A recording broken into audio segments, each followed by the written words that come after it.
Why, hello there, and welcome back to the podcast that wanders and is lost. We might be lost, but we arrive precisely when we mean to. I am your host, Melissa, and we are here with our episode entitled Slide to the Left, Slide to the Right, Reverse, Reverse. We are recording on October 4th, 2022. We are still in season 1 of The Rings of Power. We are on episode 6 entitled, I'm going to do it wrong, Udûn. Udûn. Udûn. See, every time. And of course, I am here joined by half of my favorite brothers, Luke and Riley. Hi, guys. Hey, Melissa, how are you? I'm good. I am much recovered from our last recording. I am feeling better. How about any of you? Feeling well? On the up and up. Drink a couple healing potions. There you go. Awesome. Speaking of being on the up and up, we are still down a host. Bailey is still on the road to recovery. Apparently she's got some perils of her own that she is working through, but we are hoping to see her by the end of this week on our next episode next weekend. No major concerns, just not quite up to recording shape. So we will see her soon, and we wish her well. Whew. All right.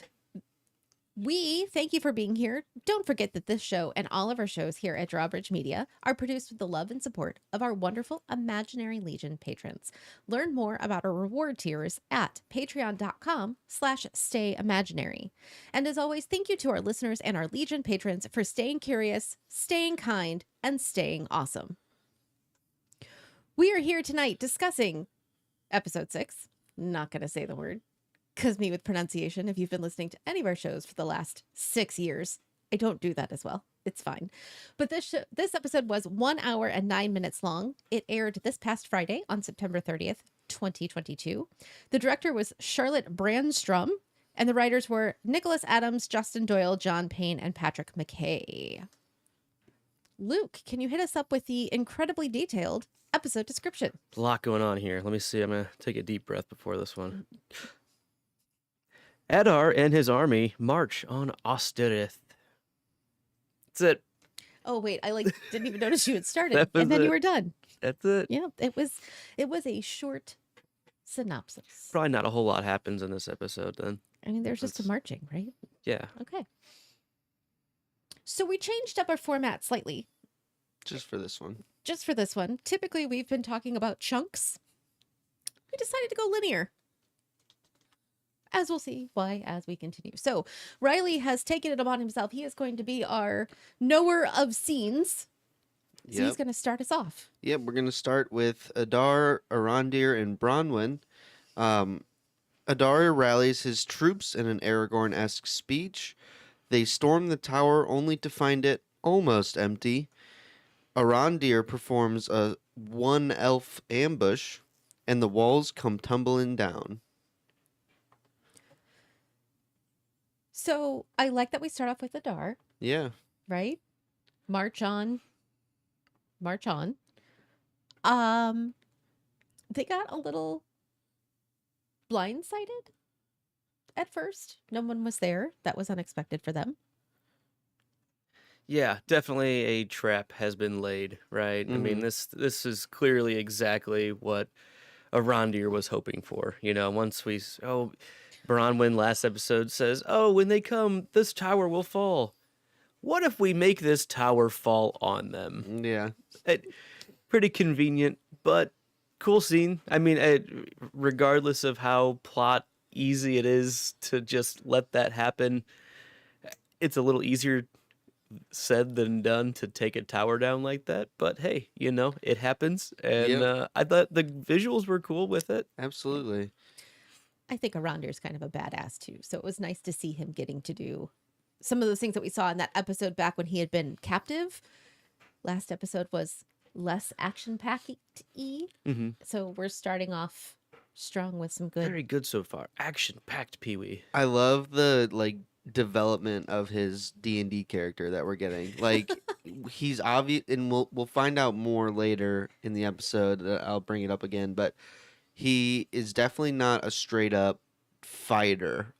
He isn't necessarily just a combatant. He's got a lot of strategy and pre-planning and outthinking your opponent. It seems to be a big part of his strategy, and I like seeing that a lot. Is just from a lowly watchman soldier, he's obviously got a lot of battle intellect in him, Mhm. and I think he also reads his opponents very well. Yeah, his cunning score would be pretty solid. Yeah. I think that, and along with just overall, like you said, battle intelligence, he's good at knowing what needs to be done in the heat of the moment. Right. Percy Jackson style. Very good. Yeah, Proud of you. That was a good reference. that's a good. That's a good book. It was a good book. And so the walls came down of the tower. He made a very good leap. Yeah. My one takeaway from the scene is like it seemed like there was so many orcs that were coming up the mountain that they wouldn't have just all been able to even file in and fit into the base grounds of Osterith. And so like should he have been able to just jump out right in front of the doors and run away? Probably not. But I'll give it to him. Whenever they kind of take the swoop back shot of it, you do see that there are still some orcs on like the climbing path going up the side, almost on the outside of the wall, but not on the main thoroughfare in. Like that was, I agree. Like it was cool to see, as it was coming down the hill on the cliffside, it took those guys out. But yeah, it was a little too open, and He just happens to have the right exit. Clear the path main out. road. The only way out, it seemed, because it's right on the cliff, right? That's what it looked Yeah. like. Yeah. Yeah. Again, a bit convenient. If these things happen, I'm Yeah. gonna just move past it and 100%. not worry about the semantics of It was that's still not how cool. this would have happened. It was and- still a cool scene. yeah, cool scene, Right. which is what they were going for, And it was. There you go. All right. So for people keeping score, and by people, I mean me, that is a Rondir 1, a Dar 0. Okay, continue. 1-0. Isildur finds Galadriel on deck, spying outland. Elendil sends Isildur below deck and reveals the fate of his wife. Yeah, I don't really have anything to add about the scene as we begin to talk about it. Isildur drives me crazy. I'm kind of not a fan of his, and I think it's because he just strikes me as a young adult who thinks he knows better, but does like I have yet to buy into Isildur in this show. And this scene was another, oh great, here you are, going outside of what you're supposed to be doing, and oh, you're gonna talk to big bad Galadriel. Who are you? Lowly peon, go back down. Well, technically, she came up to him. Yeah. He was there first. Just saying. Yeah, but He didn't seek her out, is what He I'm saying. didn't That's seek her all. out, I'm but just to clarify on of course he gets to talk to Galadriel. No other of the horse carriers are gonna go have a conversation with her. Whatever. Yeah. Nepotism. He doesn't bother me too much. I mean, aside from the things that we're supposed to be annoyed Bothered by. by him of, I think the actor's doing the things that it's written to do. Yes. So props to him. I think there are things that we're supposed to just kind of it's a, So good job being the right level of annoying. yeah, I think so. Yes. Yeah, and I do like seeing him. I'm gonna call it take the initiative. I know it's a little bit breaking his command or whatever to be up on the deck, Shocking. Isildur breaks command. but I like seeing his dream, forward thinking. Just hey, I want to have a chance to see this new land of opportunity. Like I liked that moment, regardless of anything else. Of hey, he shouldn't be here. I liked seeing his dreamer get a chance to do something that's actually worthwhile. And we get a little bit of insight into like where his rambunctiousness and like non go along with itness, I can't think of the word, but his rebellionism, where he believes that Numenor isn't the great historical city that it once was, or maybe never was in his eyes. And it's cool to see that Galadriel in their first meeting can somewhat see, I guess, that sort of fire or lust for the old Numenor in himself, or in Isildur, right when they meet. So I think it's, yes, there are things that we're not supposed to like about him, but we're just now starting to get some context, I think, as to why that is. Yeah, I think that's a really good point. I thought that was an important thing that happened where, she reinstills No, it existed. Like Mhm. what your belief of what the greatness of Numenor is, yeah, it's not what you're seeing right now. I'm confirming that. What your dream of, what you believe it used to be, I know it was there. I can vouch for that, like specifically. And the fact that, like you said, maybe it's just alive in the lowliest of stable sweeps, that gives him a reason to, one, care about what she has to say, and two, Mhm. feel honored that she sees something in him that could be valuable to what he truly believes in his heart he might have a chance of doing. And he might need that kind of encouragement because he's not getting it from It's Elendil. not getting much from his pop. Right. Not that I blame his pop at all for that, but fine. Yeah. Fine. I will keep watching Isildur. Let's talk about Elendil because I am Team Elendil for sure. I'm not sure if I understood the point of bringing up the wife stuff because Isildur, because Galadriel has says to Isildur like, "Hey, you remind me so much of your father," and he's like, "Oh, but I look more like my mother. I always thought I looked more like my mother." And That's then what people say, right? Yeah. whatever. And then Elendil comes up and she's like, "Oh, what about this wife of yours? What happened?" And then I don't know. They talk for a little bit, and I tuned out twice. Tried really hard, but then he's like, "Oh, she drowned," and that's all we got. I feel seeds were planted there. So he does a bit of a sidestep before he brings back his wife. I don't think necessarily what he was talking about relates directly to his wife without more context, Right. that we probably will get later on. But what he is talking about there in general is how, usually the sun sets, in this side, but it's always the land on this side. But Yes, now yes. it's rising over where it's usually rising over the sea for me. Usually I see it rise over the sea, but now it's flipped. But I feel like I'm going into darkness. Like he feels, to me, I take it as him going to Middle Earth is gonna be a dark thing. And what we heard from Lord Palantiri, Muriel's father, said there's only darkness for you here. And so it's almost kind of playing that same card of there might be more going on, that this might not be as glorious of a thing as they potentially think it could be. Sure. I got strong Pirates of the Caribbean at World's End vibes though, with the sunrise and set when they're trying to Sure. get out of the. So this is what happens in my brain, and then I get distracted, and then I start drinking rum. No, I'm just kidding. But Why is the rum always gone? Because Melissa was here. When he mentions the wife and that she had drowned, for me, it felt like they were just, and this is not knowing anything about the actual lineage of Isildur.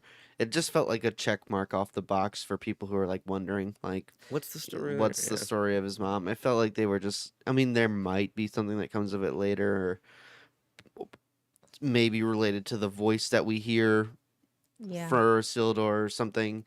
But I think it's mostly just a check mark, just to be like, oh, she existed, she died. I do kind of feel that way too. Like I don't know if it'll really connect to anything else that he said that seems like it has more weight to it right. in that scene. I think it's just, hey, people, we're this many episodes in, and we've completely ignored this. Like, let's at least just touch on it and just dust it off. I don't know. It just felt weird in this whole episode where things happened, and that was a scene where not a lot happened, other than travel. Travel, fine. Okay, they travel, but I don't know. It just I got out of the episode. Right, I lost my attention. Sure. I think No. the visuals of it Oh, were beautiful. were astounding, but yeah, Yes. the actual usefulness of it probably a little lower than a lot of other things that we saw. Yeah. Mm-hmm. All right.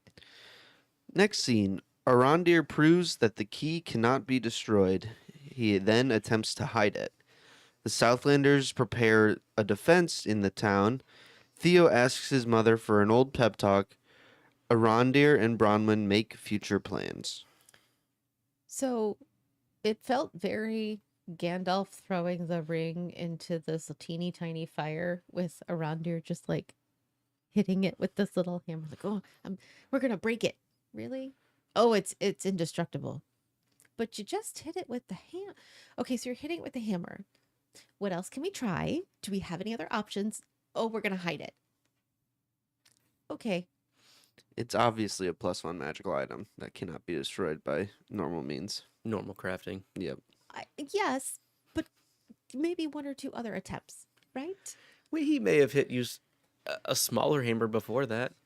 How about some fire? How about some? Okay, fine. Okay, I- spend 20 I know. minutes on a Rocky montage of Arondir doing different things to Running destroy up a hill, holding it to try and be struck by lightning. No, okay, all right. So he goes off to hide it. I do like the line of, "I'm not going to tell you," right? Where she's like, "Well, where are you hiding it?" He's like, "No one can know, not even you." So I do appreciate that. Yeah. I didn't really understand the Theo talking about his dreams. I think maybe it hints at something dark in his past that's kind of always innately been there. And we see that his mother was able to bring him out of it, and that kind of seems like a theme where his mom is kind of the light of his world that brings him out of the darkness, if we're kind of going on with that theme. But other than that, I don't really see where they were going with that. I gotta be honest, I didn't think that deeply into why he would have nightmares other than just being a kid. Yeah. And that's the way she handled it as a parent. I mean, I thought it was great. This, which I kind of complained about last episode, didn't get to a feeling that I thought they were trying to get to.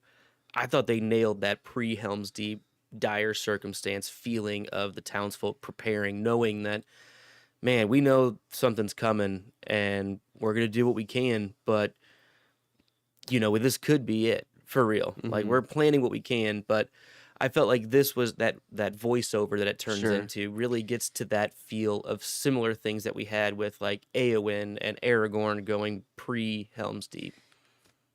Yes, I have two thoughts. I'm going to start with the dreams. To me, I think I agree with Luke. I did not think nearly as deeply as you did. Not saying it can't be. I'm actually thinking like, wow, I totally missed that. Right. So, No, I think it's good job. I like that.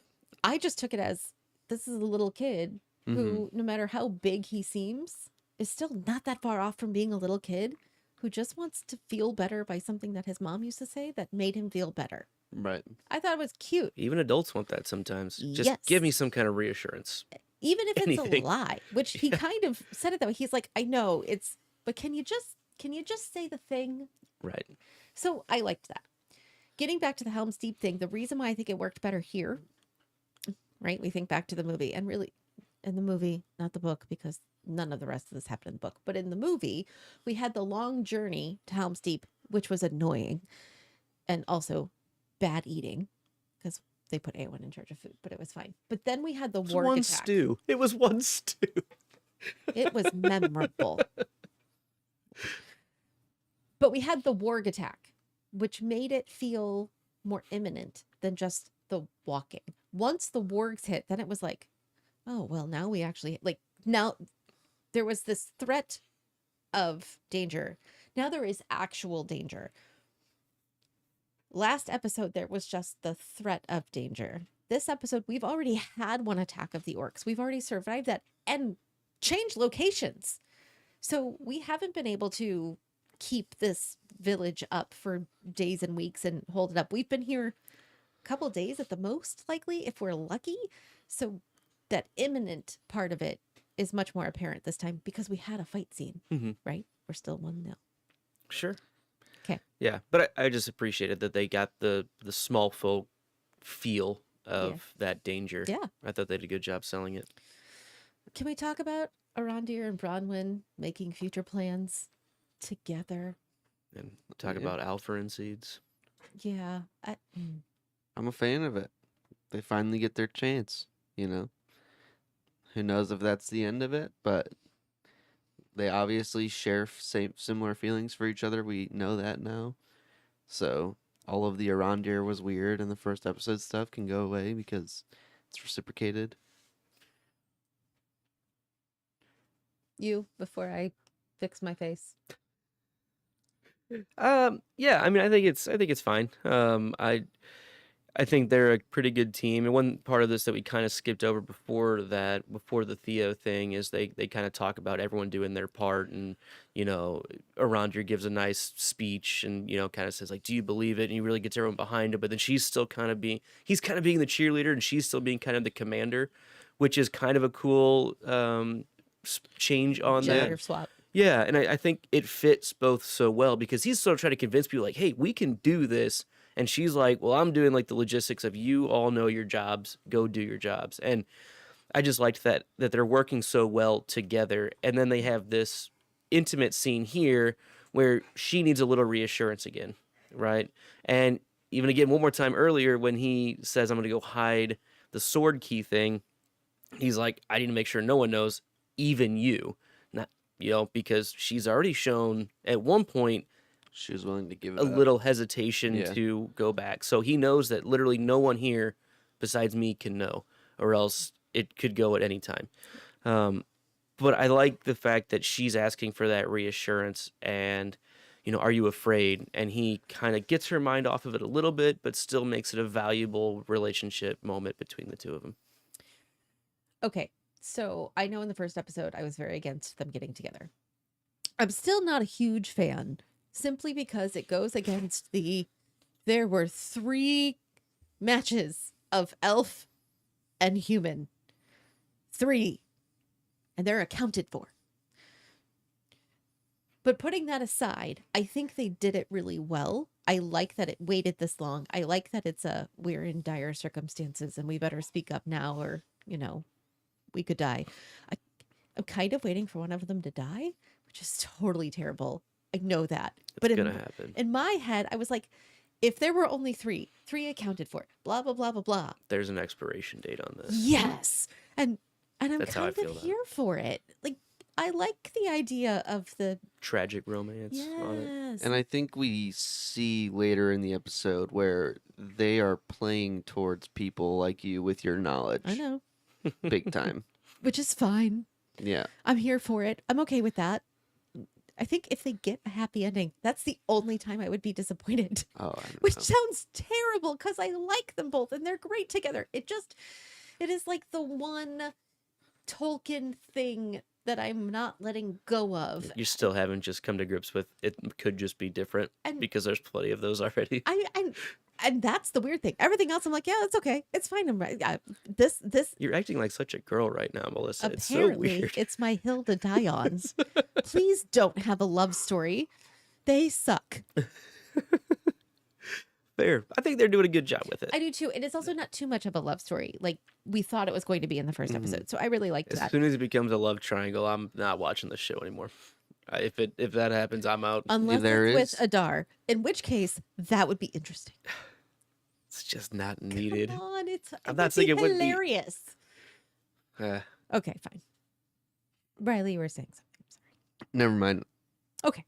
Next scene Sure. is what I was gonna say. Yes. The orcs arrive in town. Bronwyn's signal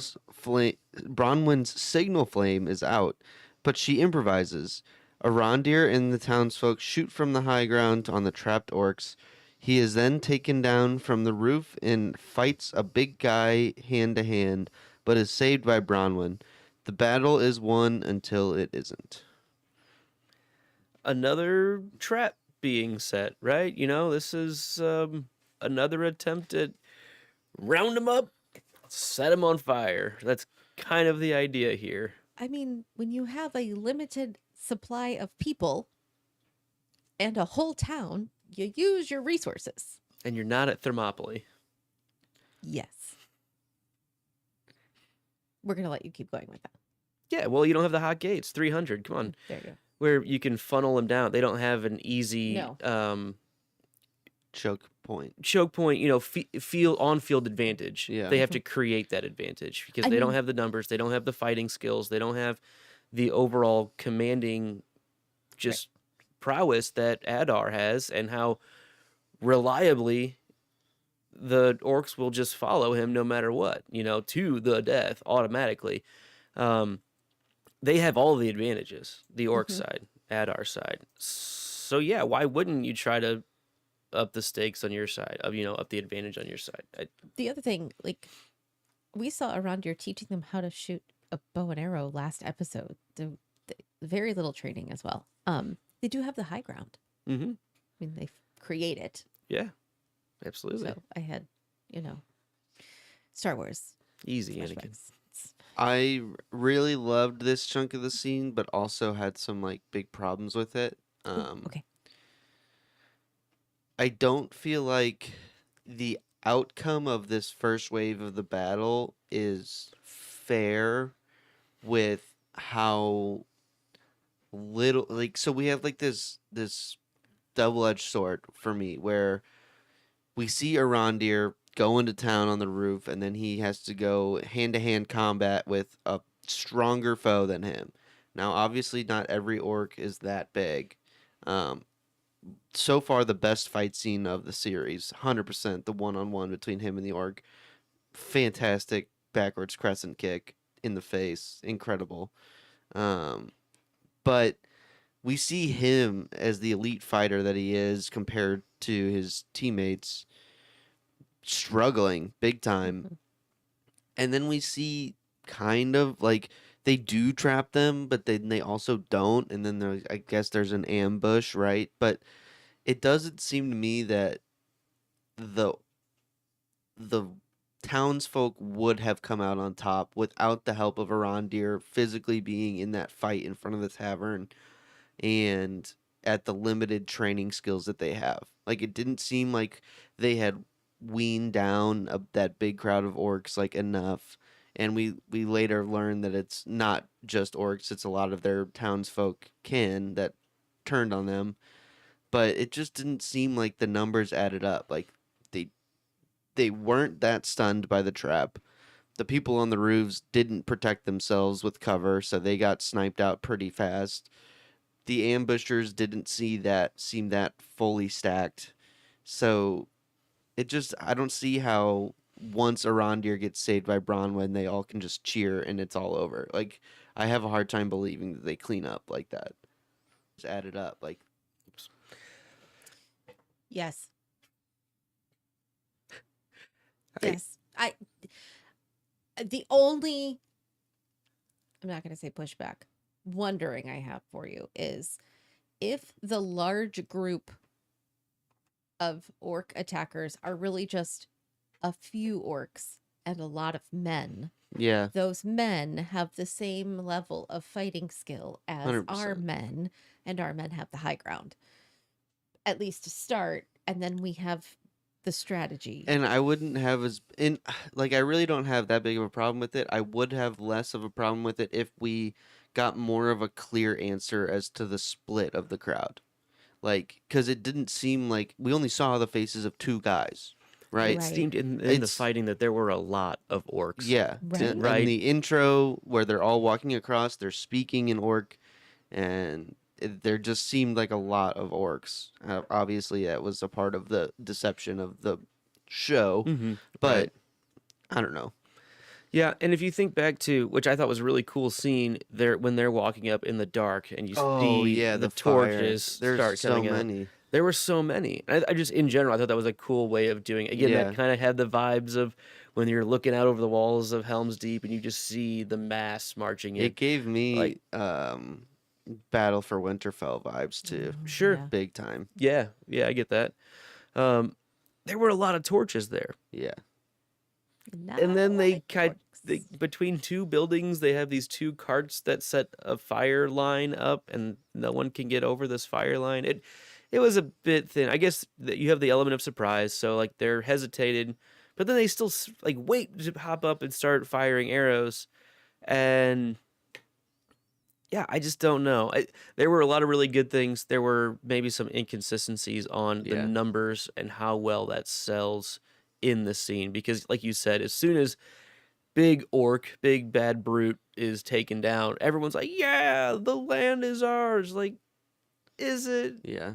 Like, Okay, but can I still technically say at the moment we are 2-0? yeah, absolutely. Sort Sure. of, they won that battle. Okay. Yeah, they won that skirmish. I don't even know if it can be called a skirmish. Well, it's definitely not a battle. I I'd call it know. a skirmish.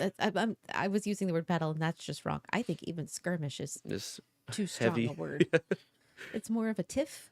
Yeah, Okay. an engagement. Let's go to the next scene where we find out that the tiff is not really that successful. Arondir notices some human fingers and red blood among the fallen orcs. Thus they were all of them deceived. Our mighty heroes actually felled fellow men, and the real orcs came for round 2. People were shot down, including Bronwyn. Our townsfolk retreat to the tavern. So more action ensued, less successful action. We're sort of 2 in 1 now. Yeah, they kind of retake on this second wave pretty much everything. Mm-hmm.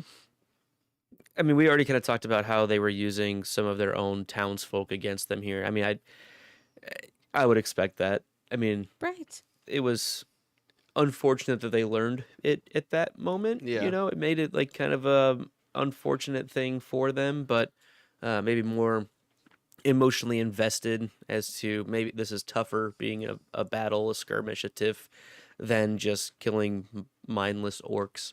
You know, as soon as hey, that used to be my neighbor, that can be a little bit tougher to rationalize in your own head if you're not just trained to be a warrior. Even if you are, it's still tough to rationalize. Definitely. People get shot. Lots of them die. Not Bronwyn. She's just shot. And so Mhm. they retreat. Treadwell down to Treadwell. Oh, yeah. The old.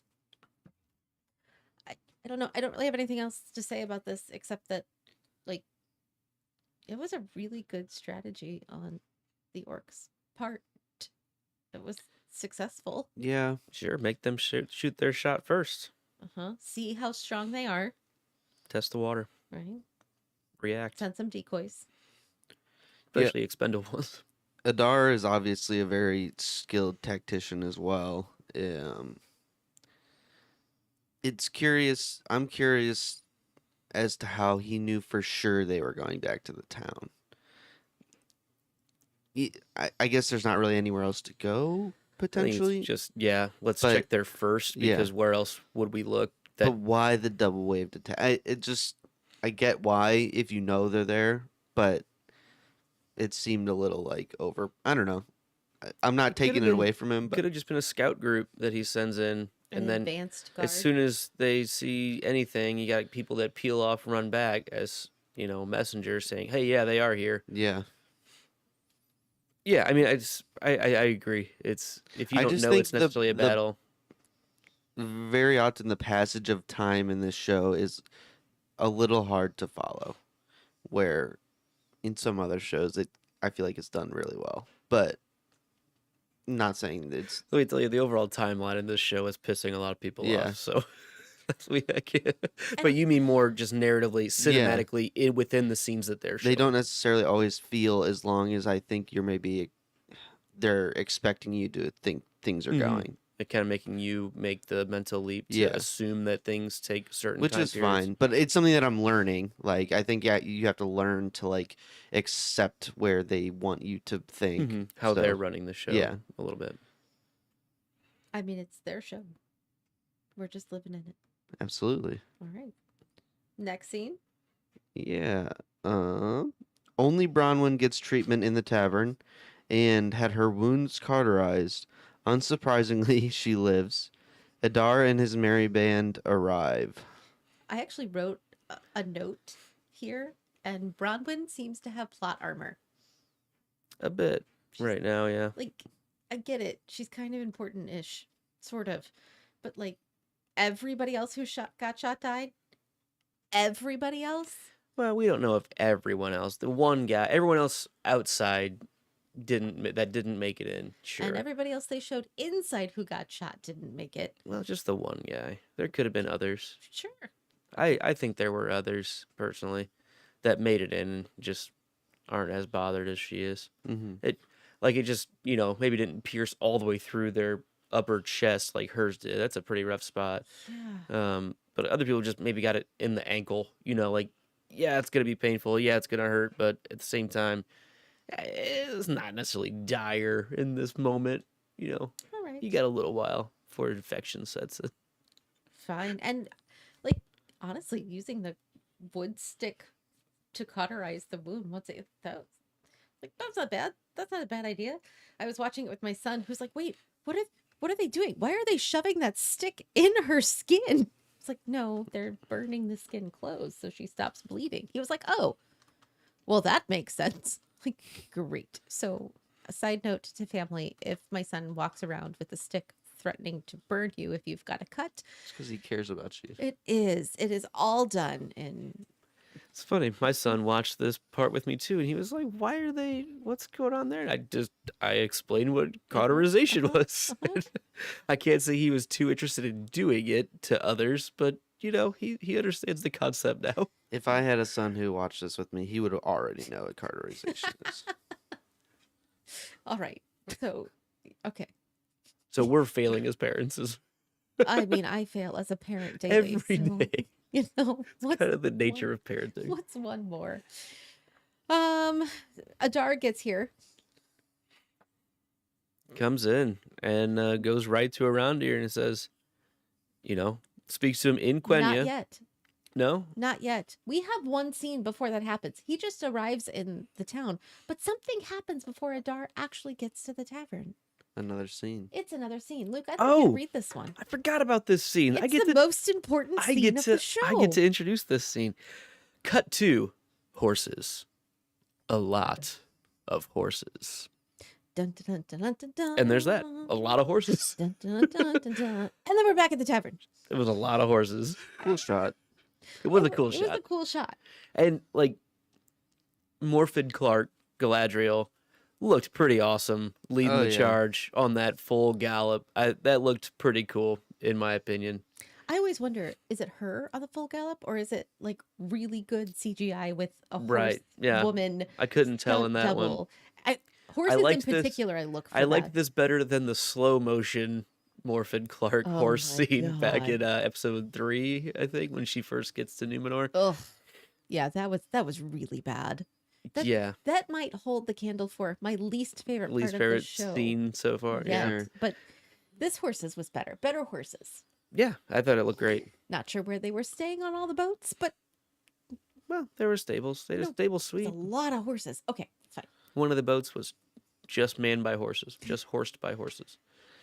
Back in the tavern, the entry is penetrated. They don't make bar doors like they used to.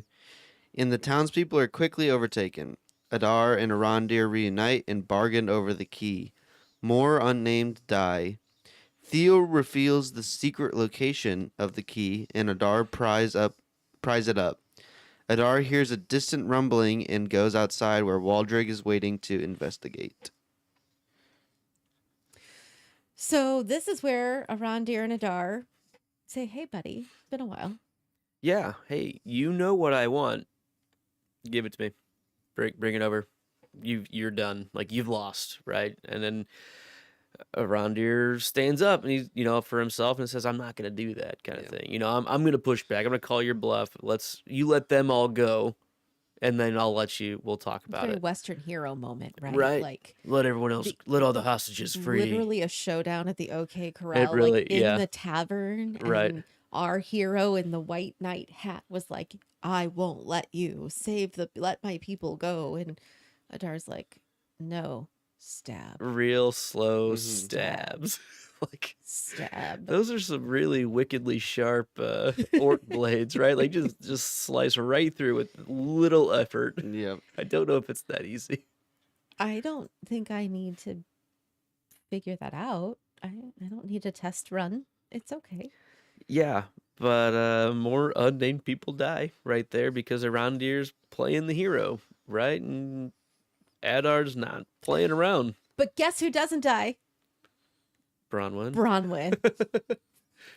I'm not saying I want her to die. I'm not saying I want her. I know it sounds like a lot in this episode. I have talked a lot about her needing to die because, like, star-crossed lovers, blah, blah, blah. She gets to survive the arrow and nobody else does. Now everybody else gets stabbed and, oh no, you have to stop. I'm just saying. I also like that there was an orc standing over her, like right Ready on to her go. neck, and then Adar's like, "The woman next." And then another orc walks up. That other orc, the first orc, walks away. It's like, why just chop? Just Just have the first one do it. Maybe his sword was not a people slicing sword. Ooh, yeah. Like his was more for He had like he had hacking. a fillet. He wasn't so much for the full like. Fish knife. Yeah. Yeah, see? Okay. the one that walked up was more of a butcher. Yeah, butchered cut. It did seem like more of a sickle that the first one was holding. Yeah, I mean, wouldn't it do the job? I think you'd get the point done. Yeah. The point point. across. My big thing Stick 'em is up how does Theo know the location of the key? Yes. Thank you. Do Same. you have thoughts? I mean, I think it's something that he hasn't let out of his sight since he's given it away. Is my initial thought. I feel like there's a bit of a connection. I feel like it's a feeling thing. If it's in proximity, he's got a pretty good feel on it. It's almost like it's become part of him. He's Sure. attached to it to some extent. I don't know for sure, I could but see it that. just seems that way a little. But yeah, we also saw him keep an eye on Arondir when he overhears him saying, "I'm going to go hide it and no one can know." So completely valid, even on the things that we see that he could have just spied where he put it. But I think the door is open for a bit of a magical connection once it touches you. Once you utilize this tool, that you're somehow beholden to it, almost similar to like one of the rings of power could Sure. be. That makes sense. I never thought about it that way. I just thought that he had spied. No, and I I would think team spy. again that's most likely. I just think Yeah. the door could be open for that Here's the thing with the show. because always more magic, I mean, more magic is always welcome. right? And at some point, we're going to get rings. Mm-hmm. It's in the name of the show, so like It's that's not that's What are right those? there. that's not like a hidden thing. We're not like spoiling anything. We're not spoiling Who's anything. getting married? Arondir and Bronwyn. We've talked about this. Not if she has anything to say about it. Melissa's gonna kill her off. Because I love Arondir, so he's got to stick around for a while. Plus, he'd be way better off as the angsty elf, like living after his, dead love interest died than she would be because she's a human. She's gonna die soon anyway. Okay. Sidebar.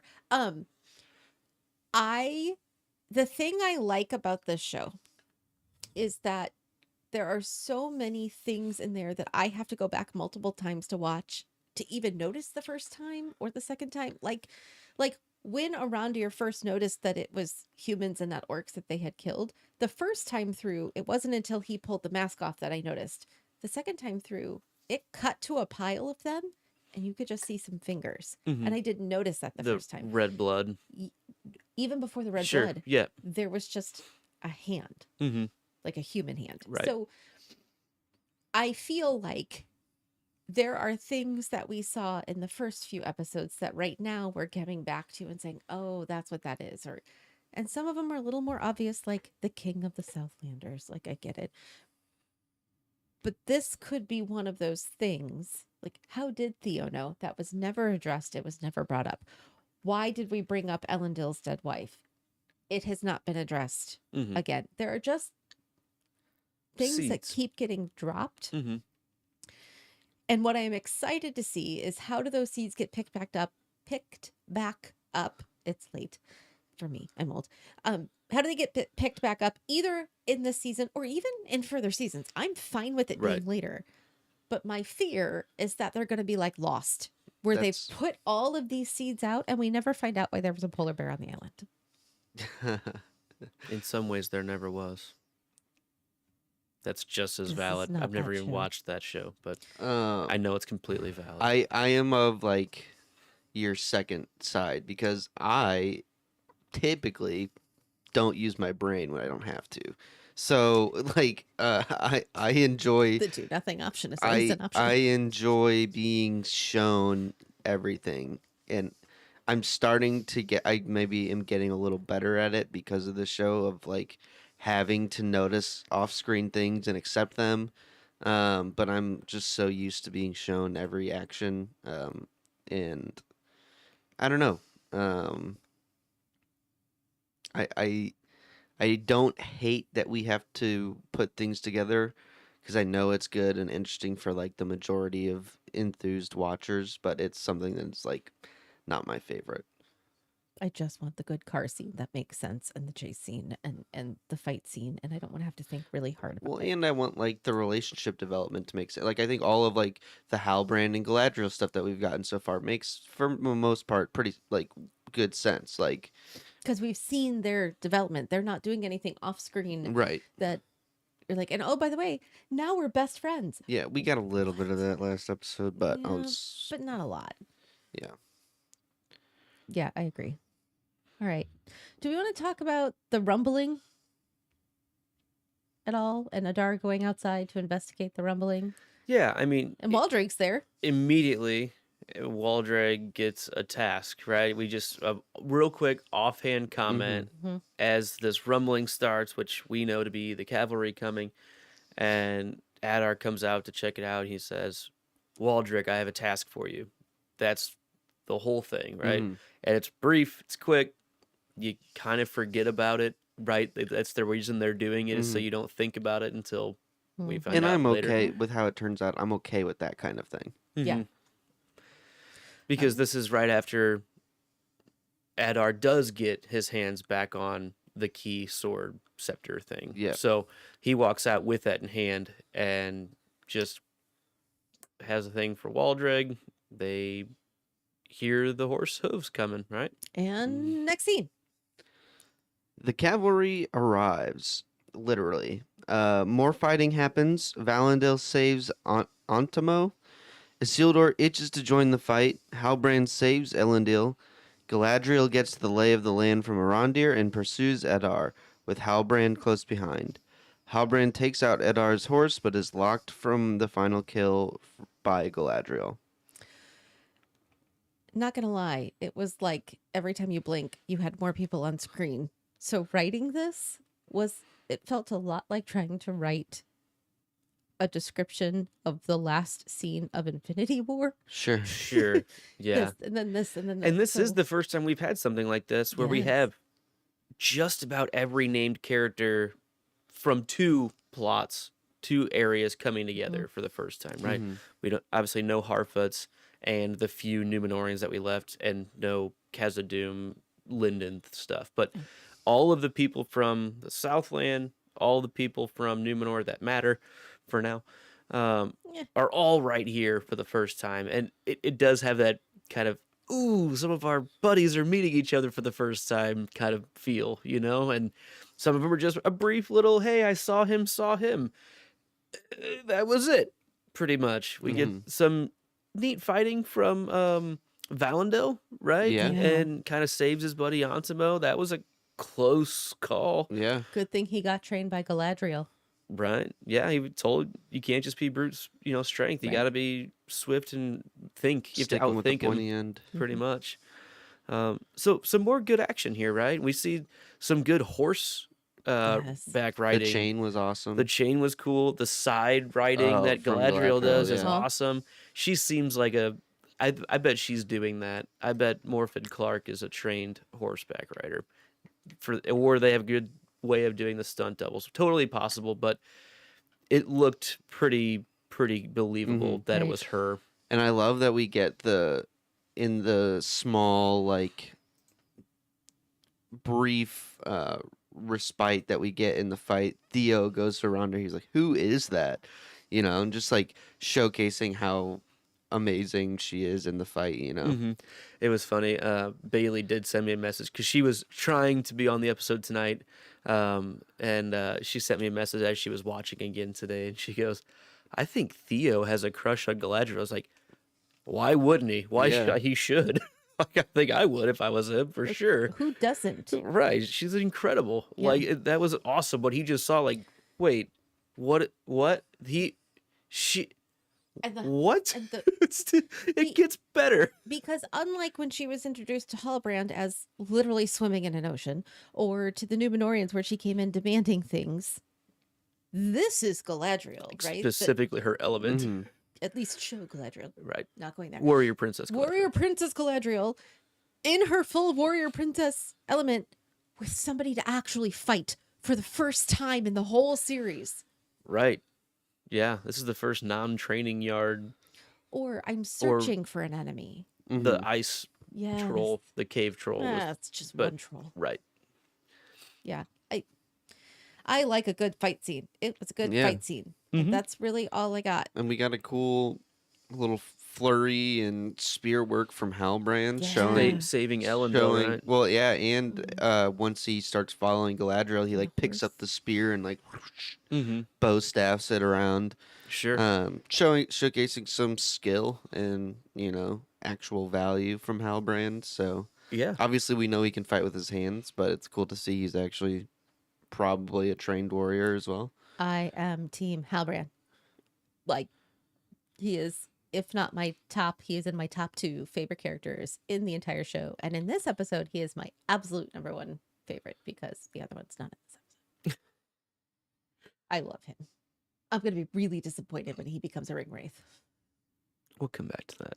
I'm just saying. But he's my favorite. So, yeah, I mean, some really good action here, right? Galadriel takes off. I think that's kind of all we briefly touched on, a lot of the brief moments in the fight stuff. We did have a Queen Regent. Sighting. She sends On- Isildur in. Yes. Well, because his horse was literally itching. Like, Mm-hmm. she's like, just go.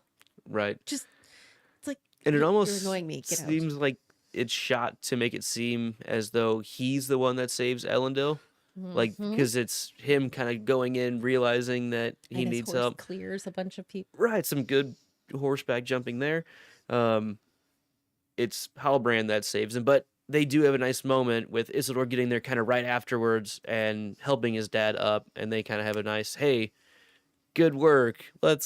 I'm okay. Like, really, this is what war is. And it also kind of seems like a little bit of, I was expecting Elendil to be like, "What are you doing down here?" But, he sees Isildur in the fight, right?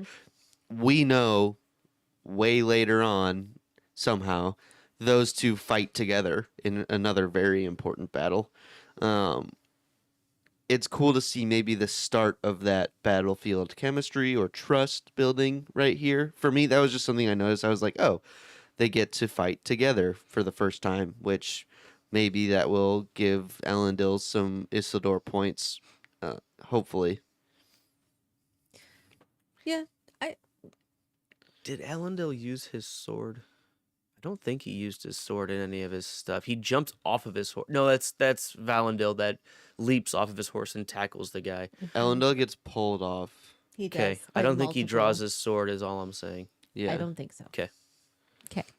So Right. Galadriel takes off after Adar. Aroundir's like, you can't let him leave with the thing that he's got in his hands. Like, that's a big deal. You need to get it. And she's like, I believe you because you're an elf. Let's go. Yeah. Well, he And says, like, where's who's the com- leader? Where's the commander? Right. That guy, and he's got a thing, and he can't have the thing. Right. I'm telling you, like right now, like you know what I'm getting at. I wouldn't just be saying this. It's important. She's like, Bet. righto, I'm off. And I'm gone. And yeah, I mean, again, takes off. Halbrand chases as well and kind of heads him off at the pass as you do. Again, a lot of classic Western bar fight, horseback riding fight, horse chase kind of things going on here. Definitely some influences there that I think fit this Sure. kind of stuff really well. And Halbrand stops him. Literally stops the horse, which was cool. Of course, my son, who is a horse watcher, was like, the horse didn't get hurt, did it? Because there is nothing my kid hates more than animals being hurt. Doesn't really care about the dead orcs or people, but I was like, no, honey, that was just, oh, okay. But I would say in that moment, we go 3-1 because Yeah. we take down Adar. Yeah, Yep. Adar's got his third micro loss. Okay. This is probably the biggest one because he also gets captured. He is literally captured. Mm-hmm. Okay. So we're 3-1. Good guys. Yep. Next scene. Yeah. Back in the town. Real quick on that, Halbrand has his Oh, yeah. spear to his throat and Definitely some wants- history there. wants to take him out. Galadriel stops him. Think just important pointing that out. Yeah. It's important. So I agree. sorry for cutting off. It's okay. Fine. Back in the town, our boyish Numenorians make plans. Galadriel interrogates Adar, who admits to killing Sauron.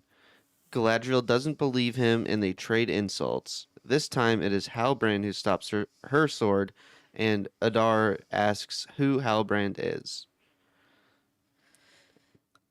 Uh, I think this was like the key scene. This is the most important scene Yeah, of the whole episode, in my opinion. 100%. I had a not really even- hard time writing. You guys should have done this one scene. I was like, okay, so they're talking. It's the most meat and potatoes we've had Yeah, in the entire show. 100%. Okay, It's- before you get to meat and potatoes, I like, I don't know, Jello or something. So I'm gonna go with Valandil and Atanmo and Mhm. Isildur saying, and they had their "and there's mountains" Gandalf moment, Mhm. right? There's mountains. So we find out that our one friend is like, I'm not gonna do Yeah. this. Yeah, I think I'm good. Ever. I'm gonna go more on the steward's side of this and just take care of the people.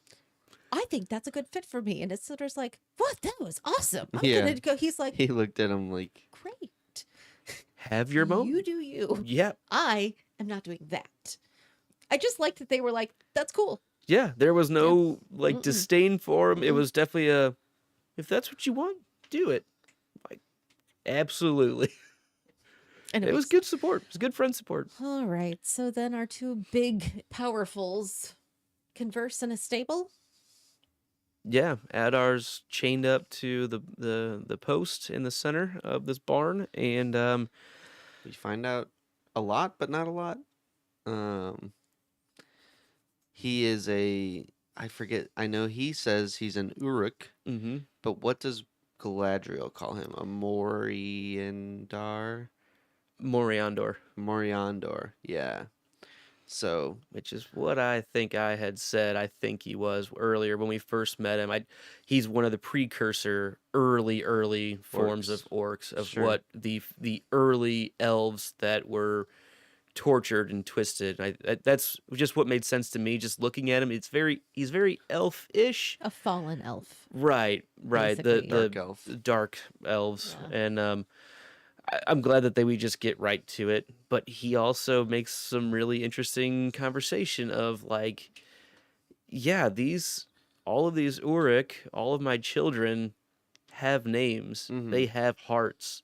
And she goes pretty brutal on like, I will eradicate all of you Yeah, because you're a mistake. yeah. It was- That's a bit problematic, Yeah. to be honest. Like, and one thing that I wanted to get at is, and you had just said this a minute ago of how your son cares about the horses and the animals, but not necessarily even the humans or the orcs. Most people, we've always just thought orcs being brainless zombie things, Yeah. right? So it's okay to kill them.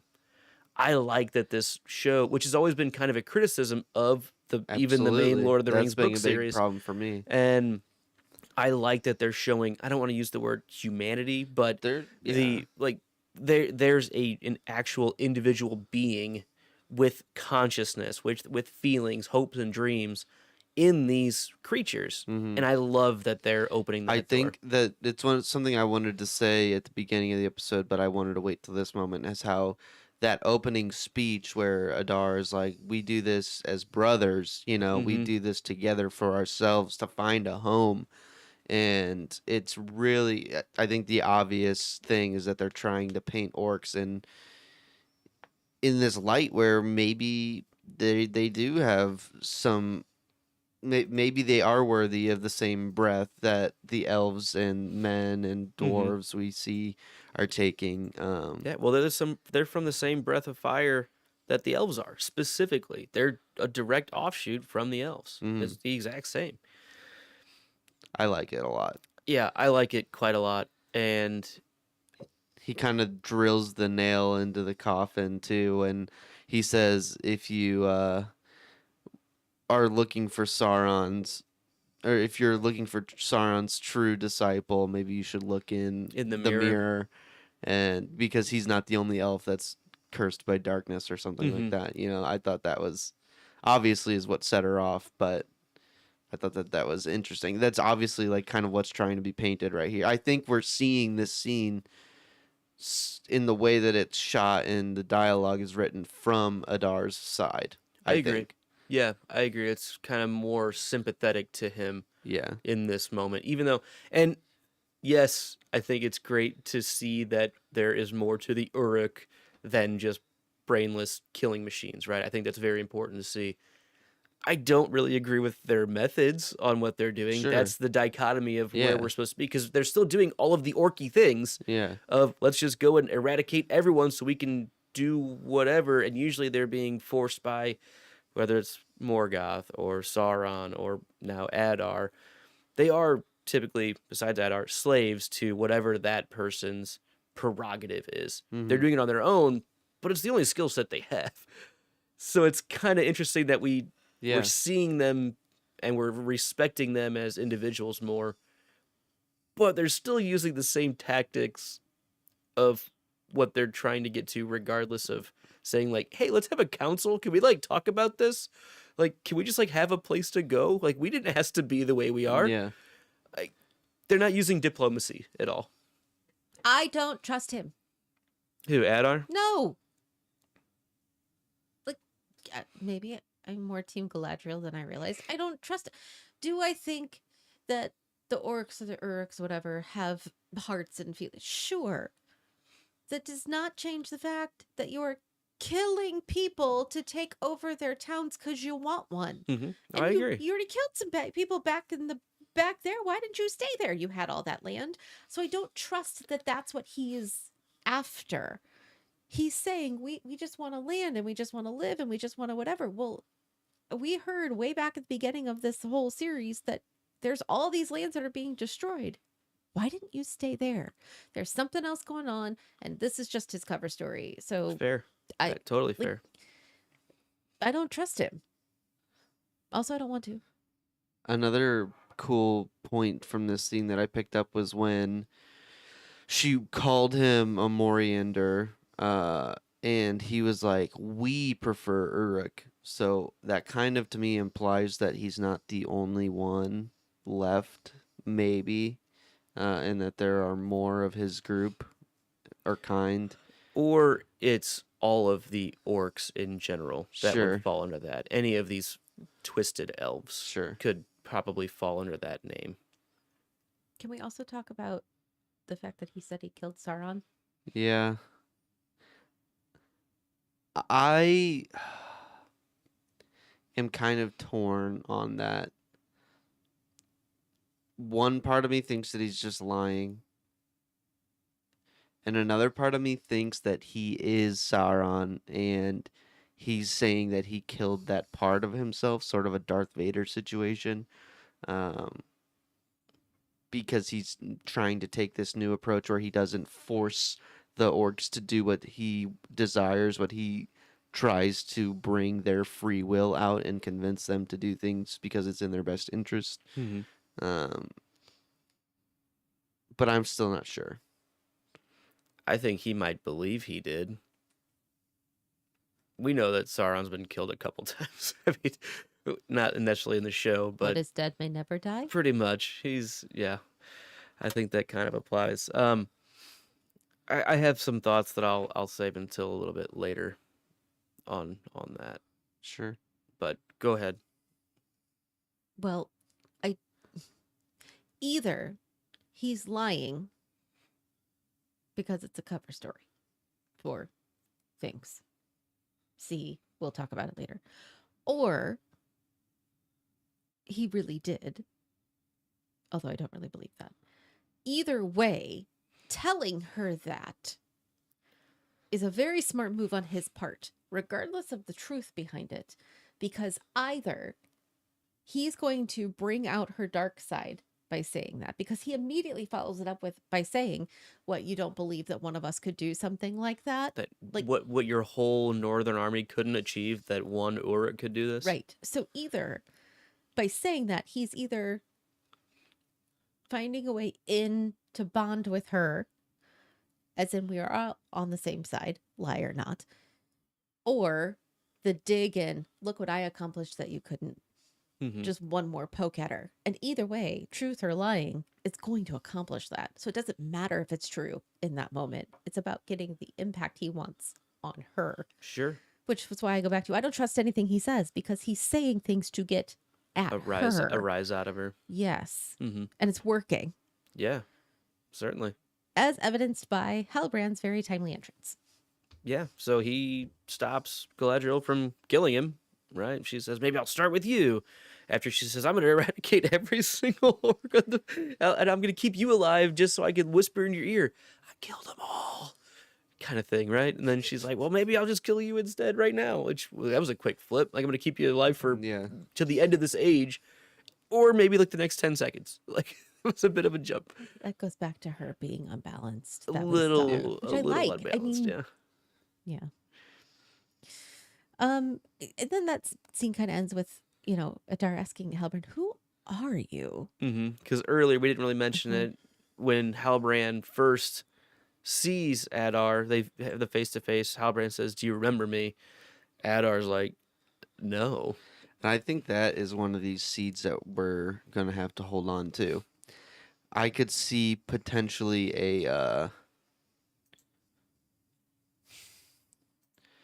an old Adar and a new Adar where whoever Halbrand fought, because we don't really get a timeline on how long it was that Halbrand had left his people. He had been gone for a long time. Adar obviously did, or a person that he believes was Adar did something to him or his family or his people that forced him to leave, and he holds on to. I think there's going to be something that comes out that it actually isn't the same person, or for some reason it could just be that Adar did something to a lot of people and Halbrand was never an important face for him to remember, but I don't know. I think there's some kind of multiple antagonist situations going on. I think I'll go ahead and get to the point that I was delaying. That seed idea, that there's something, I think there's definitely something here. And that scene and some of the other things that we saw may have flipped a bit of who I think Halbrand is. I think he could be Sauron for sure. I really do. I think he could be getting in good graces with Galadriel, setting up stuff in Numenor. He could now be in charge. Well, we'll get there, but trying to get this whole thing to get a lot of prowess in the south. And I do think if that's the case, that somehow Adar ousted him or did something that's why he's saying, do you know who I am? And Adar says no. That's kind of like, okay, well, good, because now I can hide a little bit longer. And then now Adar's like, no, like really? Because if it was just, some king he had run out, he wouldn't care. Adar still wouldn't have asked again. There's something else going on, Sure. something bigger than just a returned king, in my opinion. So I don't know if I'm fully in on it yet. I still like Halbrand as Witch King, but not all of the ring wraiths, all the Nazgul, have to be kings. They're not all kings. Some of them are great warriors. Some of them are sorcerers. But they're all powerful, powerful men, is what it comes down to. I don't know. Just in this episode and some of the other things that we've seen previously in Numenor, it seems like Halbrand could be the biggest hide in the show. Sure. I don't know. And you're supposed to love him. And Galadriel's And supposed I to do. love him. I'm just saying that would It's be the fine. most dramatic flip, and I'm just calling that speculation Sure. right now. And this, And I mean, here's the thing. At one point, Sauron is captured and taken to Numenor and put in jail, and and eventually technically uses check, we've already done that. right, and eventually uses his pretty tongue to get into the good graces of the rulers to And he's become very an advisor of the rulers. Fair to look upon. Very fair to look upon, and like is given not really a command that isn't said, but it's It's an advisory. yes, which He kind of pulls strings Halbrand without. is checking all those boxes, I know. and none of our other Sauron possibilities At least is. yet. Not yet. Which you could look at Adar, if they bring him to Numenor, that could Yes. turn into that. Like, that's still 1,000% on the table. I'm Mhm. just, in these interactions, that's me on the mindset of trusting what Adar is saying, Sure. that he believes what he is saying, and this is flipping that, as opposed to Adar being the deceitful one, Halbrand being the hyper deceitful one, and it's been there the whole time. And That's where I'm Halbrand is coming a from. smith. I know. That's yeah. It's fine. I'm not saying you're wrong. I'm I'm not even saying I don't like it. I think it'd be the biggest reveal that the show can do right now. It'd be really cool. It's very let's make Elphaba the protagonist and the one you love in Wicked, right? Like, Right, absolutely.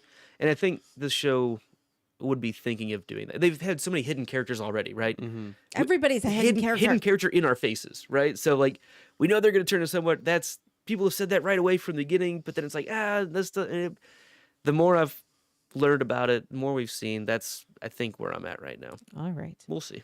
Next scene.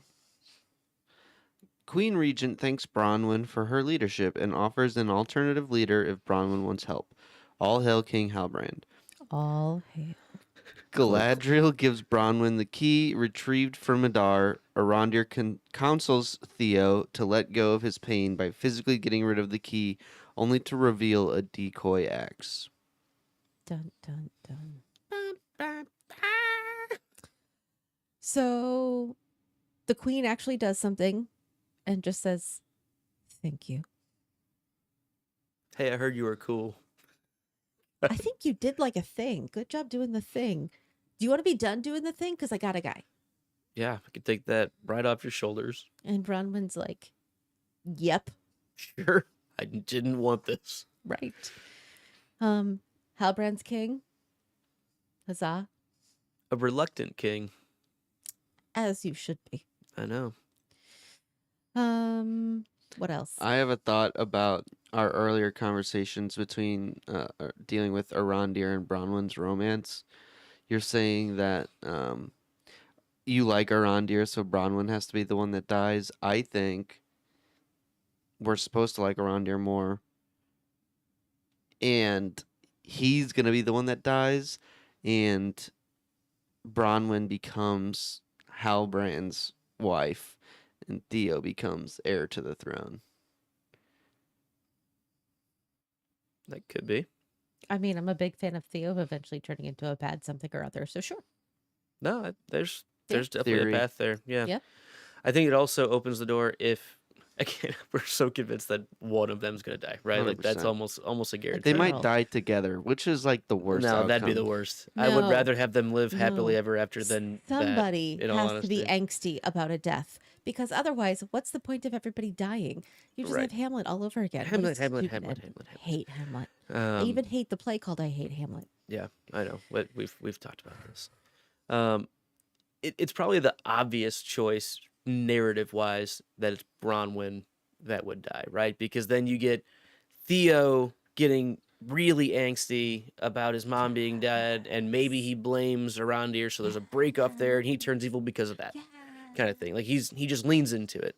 That seems like the easy way, right? That seems like the 100%. storybook, what you'd Dead expect. mother's a good catalyst for an angsty. It is where what Riley just did, I think, flips that on its head and goes a different angle that I think still checks all the boxes of getting him into a position to do some of those things without having just the dead mother trope. Like Disney. It's Disney. So we play pass the key around, right? No, you Galadriel- take it. No, you take it. No, Galadriel you gives it to take Bronwyn. Bronwyn gives it to Arondir. Arondir gives it to Theo, who finally opens the stupid thing, which is the only important thing that I think happens in all of this. Because I'm surprised that Arondir didn't like hold it and be like, that doesn't feel quite the same as it did earlier this morning. Like, yeah, I don't know. Just me. Like, none of them opened it. I mean, I will say the first time I watched it, I didn't notice. And I think that, like, that's the point. That's the point. It's supposed to be just thrown off enough that you don't notice, which they did notice. The second time through, you're like, how did you not notice? But Right. I didn't notice the first time, so fine. I'll give it to them. They had big things going on. They had, what is the line for The Princess Bride? I have weddings to plan, brides to kill, kingdoms to overthrow. I'm booked. I'm booked. For me, when I watched this the first time, like I really picked up on the Waldrig. I have a task for you, and then like it got thrown away, but I didn't forget about it. So that Mhm. whole sequence, I was like, "What is Waldrig doing? Like we haven't seen him in the fight. We haven't seen anything." And then when they finally revealed that it was an axe, I was like, "Wait a second!" And then next scene, I was like, "Oh shit!" Like crap. I didn't realize, but that's what it is. I think we should go to that next scene. Yeah. And do you know what that next scene is? Every episode we have one of these. It's the last one. I don't know what they say either. It's such a drinks and nose thing. Every Yeah. episode we have one of these, and this happens to be this episode's final scene. Final scene. And then there's some sort of clinking. Well, we cheers. There, It's what that- it is. I Some don't kind know. of clinking. We're like, We bring up the clankers. bring out your dead. Okay, final scene. Waldrig, keys, unlock things, and oh, what a thing. Dams crumble, rivers run. Beric the horse freaks out, and Isildur totally doesn't get why, but asks his dad for a lesson in horse whispering. Little aside. The land rumbles, the tunnels explode from under the town with water. Adar lays his head down to listen to the rush, and we see a mountain of doom come to life. Destruction rains down, causing fear and confusion from everyone except Galadriel, who lets the wave of ash roll over her. That's what happened. Yep. Yes. The Isildur stuff drove me crazy Because Isildur drives you crazy. because the horse freaking out wasn't about you. And then his dad's Ye- like, oh, well, it's connected to you. No, there's a mountain exploding. I don't know. Maybe that was just me. Just me. At that No. point, it's just been a dam. The levee had been breached at that point. That's the only thing that had Yeah. really happened. And I'm sure the horse I noticed. I think that's why the horse is freaking out. But so I think Elendil is the one with the misplaced information. I'm happy to be annoyed with him instead of Isildur. Yeah. But he does show some prowess in being able to calm down the horse, which is cool. And I like that Isildur actually asked his dad for help on a skill as opposed to, hey, dad, help me out with like getting in somewhere. So Mhm. it was a nice bonding moment for them, but Yeah. they misconstrued the horse. Yep. Um, We find out what the tunnel was for. yes. So I'm going to go ahead and give one victory to Adar for that. I give him about 10 for this. Well- Well, I was going to Personally. go at least 2 because one, he gets the Waldreg plan Okay, figured So out. we were here. So bam, Waldrig gets the key. Yeah. Long-term tunnel plan. Works. Success. We get the water to the lava, which is a whole nother thing, but that was the plan. Fine. He also escapes. He totally escapes. Did you There's notice that? just No. a really brief scene Right before after the ash after rolls the over everything's Galadriel. blowing up and we have all the fire raining down and it's right before, like Melissa said, right before the ash wall Hits hits Galadriel. Galadriel. It's just like a half a second view back to the barn, With and the pole. the chains are still dangling there, and he's not there. Oh, I did gone. not notice It's brief. that. It's So- real brief. He gets out. You're forgetting the fact that not only does like lava start rolling, there's like death bombs Oh, coming yeah. and striking down people. Plus the ash waves. So 6-3. I think the bad guys. Yeah, the Ashwave creates a potential home for the orcs. Yeah. Oh, and sure. blots out the sun. They just Yeah. blotted out the sun. They created a free land for them to live at any time. We know why Adar was saying, I'm going to miss the sun. Yep. Pretty big wins for him. Pretty big wins. I mean, And do you know what this mountain is called? Other than Mount Doom? No. Amon Amarth. Oh. There you go. Good band. There you go. Which means Mount Doom. Sure. any other big thoughts? I only have one more, but it's at the very end. I thought it was visually really cool. Oh, yeah. I mean, very devastating, right? I mean, volcano eruptions in general, super volcanoes going off, a wild and crazy natural phenomenon. They did a pretty good job of showing the explosive nature of this on this episode. I thought it was well shot. I thought it showed how just catastrophic this would be. I mean, they're at the foot of this mountain, and it's funny because when they said, "Oh, I like the mountains," I was like, I wonder what mountains these are, because we don't have any indication other than that. We really haven't even seen much mountains around. There's been rolling hills that are very Rohan-y. Yeah, like it's hard to know where we are in Middle Earth all the Yeah. time. And they've always been really vague about that because we didn't have Mordor at this point. But now you can kind of look think we do and see. And this goes back to what I had said a couple episodes ago when we went to Ostirith. And you guys told me I was thinking of the wrong tower, but I think that I was thinking of the right tower because maybe it's an extended edition thing, but there is one tall, standing, decrepit tower that is like nearby Mordor that There are two in Mordor. There's Barad-dûr, which is not built yet. That's With the Sauron's eye. tower. And there's Minas Morgul. but it which- wasn't like a tall, standing, like it was like a decrepit, old, broken down watchtower that we have a mean- scene in the third movie. There's yeah, no, okay. You're talking about after Shelob's lair, the Yes. guard tower. Yes, That's Minas Morgul. Minas Morgul's down the stairs. It's on the other side of the pass through Okay. the cavern. Yeah. And I was that has a thinking- name. I forget the name of that I one was though. thinking it was Ostirith. But that's like up in the mountain. Sure, It could be. I could be wrong It's easily. but- Taken down. They'd have to rebuild it later Yeah. on. Currently, I thought you were talking about Osgiliath, which is the town on across the other the river. side. No, Okay. 'Kay. I don't know. It could be. Maybe they reused the blocks and the bricks, right? Somebody somewhere. So I'm kind of excited that we might be in Mordor, right? The birth of Mordor. That's kind of fun. Mhm. I'm a little annoyed that Galadriel is the one who gets rolled over by the ash because I'm tired of them pretending she's dying. I'm expecting a big spell or something coming out of her. I mean, I watched the next episode preview. So preview. she's coming out, but I just You mean she's gonna make it? I'm so worried. I I don't watch those because I wasn't sure. I know, but Galadriel isn't gonna die. There's- Literally, the only two. There are two. There are only two characters that will not die.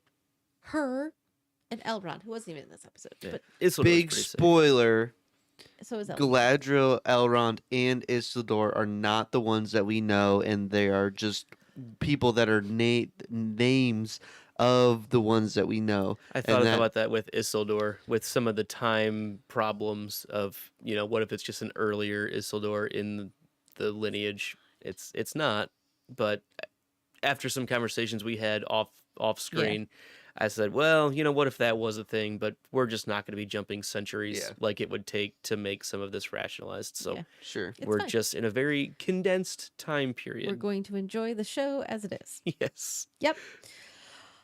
Any other thoughts about the Reign of Destruction? I thought it was cool. I thought the water splashing down underneath into the lava pit was just cool. It was a good concept. So my son asked, "Does water do that to lava?" I didn't have an answer. I was like, I don't know. I If just you watched had it. that much really cold or just not blazing hot water, yeah, I think you'd have a very, very destructive Awesome. explosion. I absolutely meant to ask you so that I could go home and say, "Well, Uncle Luke said." There you go. Perfect. I'm no Okay. physical earth sciences expert, but I would go ahead and say that, yeah, anything that has that rapid of a boil over temperature change could be catastrophic. Awesome. Okay. Let's go with episode title accuracy. Episode title, Udûn. Udûn. Udûn. Udûn. Letters. Too many U sounds. Udon is a noodle. Udûn is Mordor. Hey, look, here we are. So accurate. As soon as I saw that title, I said, I think we're gonna get some really big things happening, or we're going somewhere new. I didn't think they were gonna be creating Mordor, but So technically, we didn't go anywhere new. take it off the places, the location, a new name. Um, yeah, I mean, pretty accurate. That was the whole point of what Adar's been doing this whole time, is to Mhm. create what he was able to just He had a manage. plan. Saw it through. He had it in place. He had foundations and systems, and he made it happen. He's the big winner. And a reliable crew. Who believed in the cause. You Absolutely. know what? He didn't do it to them. He did it with He them. did it with them, and that's leadership. Is a great leader. Yeah, absolutely. Episode description accuracy. Adar and his army march to Oz-Tirith. They didn't give much away. I think it was accurate. Yeah. I like that it was. Yeah, I do Brief. too. And cut it off in basically what happens in the first 5 minutes. Yep. No, it makes sense. All right. It's like a breakfast time. Riley, what was your favorite and or least favorite thing? Favorite thing was the flying crescent kick from Arondir, because it is the coolest kick that exists, and it was well executed. That whole one-on-one fight scene was definitely the best. Least favorite thing, I don't really have one this episode. This was probably my favorite episode so far. A lot happened, a lot of good action, and a lot of big moving story pieces. So Luke? I'm here for a lot of what happened in this episode. Basically everything with Galadriel and Adar is, I feel like that's the first time we've gotten big answers, or it opens the speculation doors wider and potentially in different ways with more evidence. Mhm. I love where my brain took the Halbrand and Adar, who is Sauron kind of thing. And the creation of Mordor was awesome. I'm here for all of that. Quick shout out to the horse riding scene, just looked cool, and the boat scene looked cool. Least favorite thing,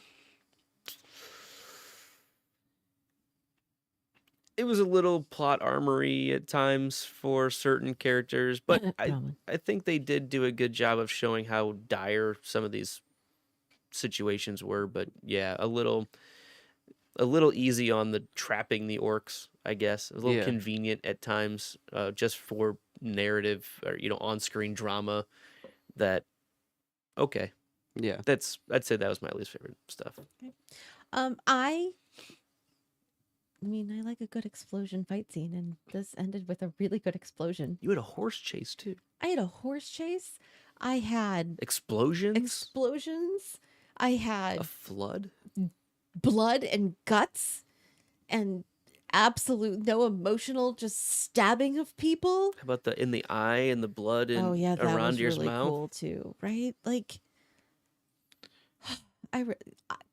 I like this kind of thing. So I enjoyed this episode a lot. I don't think there's anything I disliked a lot. Like Isildur, I'm trying to.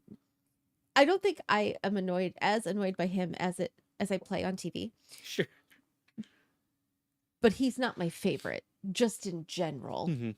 So I would say him only because he's just he has some growing up to do. So I'm here to watch it. I'm just waiting.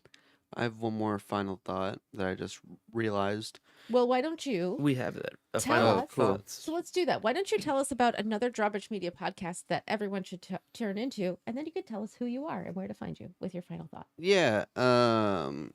So another podcast that we do at Drawbridge Media is the podcast that must not be named, Harry Potter chapter by chapter read through, with two fantastic hosts and an even more spectacular first time reader. Shameless self plugs. It is a very fun time. So you should check that out. The podcast that must not be named. I am Riley, and I can be found at Hoagie on Rye on Twitter. And my final thought is Galadriel, we learn, is not a cool guy. Because she looks at the explosion instead of walking away in slow I'm motion. so glad you made that reference. Cool guys don't look at That's explosions. right, they don't. Cool guys just walk away In slow motion. in slow motion. Yep. She's not a cool guy. She's not. She leans, I mean, she stands right up to it, Yeah. staring into it. Yeah. It makes me question her life choices again. But yes, you're right. You know who she's probably not a wasn't cool guy. looking at it? Halbrand. That's right, because Halbrand is a cool guy. Yeah. Isildur's not a cool guy. He doesn't get to walk away from the explosion. He hasn't earned that yet. Elendil could. Yeah, he could walk away. All right. I'm Melissa. I'm an mcrowley522 or at floats down here. That's the other one I've been really paying attention to lately. Nice. And my final thought is there are only 2 episodes left. I'm glad we made it to Mordor. We got there faster than Frodo, but there's a lot to go. So I'm really kind of glad that it's more than 1 season's worth of shows. Right? And you. I am Luke. You can find me online at Luca Ferocious. And final thought, I'm excited to see where they take this big story. I think we're getting some things and pieces in place for them to, again, this is a very consolidated version of a couple parts of Silmarillion and several other things, but I think the pieces, I think we've seen all of the major players that we need for a while. I don't know if there are going to be too many other new introduced characters that are named throughout the books that are very important characters, is what I'll say. And you just have to get over the timeline stuff. You just have to. You just have to get over it. Or don't watch the show. That's what it comes down to. Yeah, right? Enjoy the show on its own merits. Or don't. All right. And of course, we will hopefully be joined by Bailey, who you can find at Riddle Writes as soon as she is fully recovered and able to join us, sending her some karma and good thoughts to help speed that along. You can help out this show and all of our shows by becoming a patron at patreon.com/stayimaginary. For more ways you can help us out besides that, you can check us out at thepodcast.com/support us. We are on lots of different social media things like Twitter at Wanderers and Lost, on Instagram at Wanders and Is Lost, and you can send us an email, wandersandislost@gmail.com. We also would appreciate if you would subscribe, like, rate, and leave comments on iTunes and YouTube at Drawbridge Media on YouTube, or you can find us at the podcast that Wanders and Is Lost on iTunes. Leaving comments and subscribing and liking and rating us helps us get the word out to everybody out in, the world that we are here and we are talking about the face value of the media of which we are consuming, like we do for all of our shows. Don't forget, if you follow us on YouTube, hit that notification bell so you can get updates when we go live. And until next time, Stay imaginary. thanks.